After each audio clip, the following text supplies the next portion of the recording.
Hello everyone. So we are discussing previous year questions of the chapter Biotechnology, Principles and Processes and the topic Processes of Recombinant DNA Technology. In today's session, we are going to discuss an MCQ of 1 mark which was asked in the CBSE Board 2023. So the question is, the given schematic illustration shows 3 steps P, Q and R of the polymerase chain reaction. तो बेटा इस question में हमें एक diagram दिया है जिसमें हमें 3 स्टेप्स दिखाए गए हैं P, Q, R of polymerase chain reaction यानी पीसीआर. ठीक है, तो first statement is step P is showing denaturation at low temperature.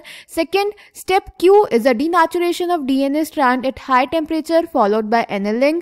Third step R is an extension of DNA in presence of thermostable DNA polymerase. And fourth step Q is extension with 2 sets of primers. Which of the following statements are correct with reference to the illustration given above. तो बेटा इस question में हमें इस diagram के साथ 4 statements दिए हैं. हमें इनमें से चूज करके बताना है कि इस इलस्ट्रेशन के अकॉर्डिंग कौन कौन से स्टेटमेंट्स करेक्ट हैं. क्लियर? तो बेटा first statement says step P is showing denaturation at low temperature. तो बेटा फर्स्ट स्टेटमेंट में हमें बोल रहे हैं जो स्टेप P इन्होंने दिखाया है वो डीनेचुरेशन शो कर रहा है एट लो टेम्परेचर. तो नहीं बेटा ये स्टेटमेंट गलत है, क्योंकि अगर डीनेचुरेशन ये स्टेप शो कर रहा होता तो ये दोनों डीएनए स्ट्रैंड्स अलग अलग बने होते, पर ये दोनों साथ बने हैं. तो पहला तो ये डीनेचुरेशन शो ही नहीं कर रहा, और दूसरा बेटा जो डीनेचुरेशन होता है वो लो टेम्परेचर पे नहीं हाई टेम्परेचर पे होता है. क्लियर?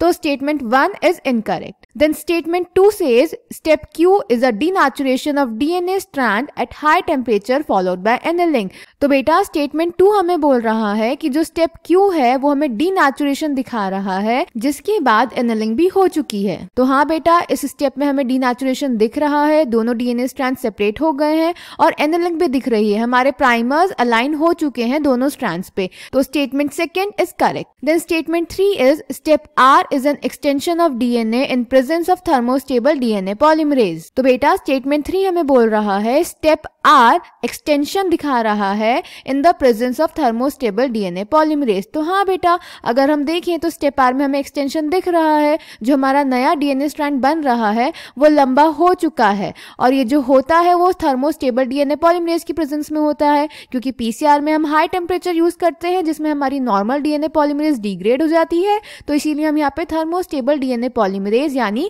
टैग पॉलीमरेज यूज करते हैं. So statement 3 is correct. Then statement 4 is step Q is extension with 2 sets of primers. तो बेटा स्टेटमेंट 4 बोल रहा है कि स्टेप Q एक्सटेंशन है विद 2 सेट्स ऑफ प्राइमर्स. तो नहीं बेटा स्टेप Q एक्सटेंशन नहीं बल्कि एनेलिंग है. तो स्टेटमेंट 4 भी गलत हो जाएगा. तो अगर हम इसके अकॉर्डिंग ऑप्शंस देखें तो A first and third only, नहीं बेटा फर्स्ट स्टेटमेंट इनकरेक्ट है. Then B second and third only, हाँ सेकंड और थर्ड दोनों ही करेक्ट है.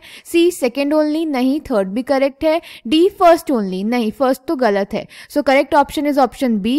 सो I hope this question is clear to you. Thank you.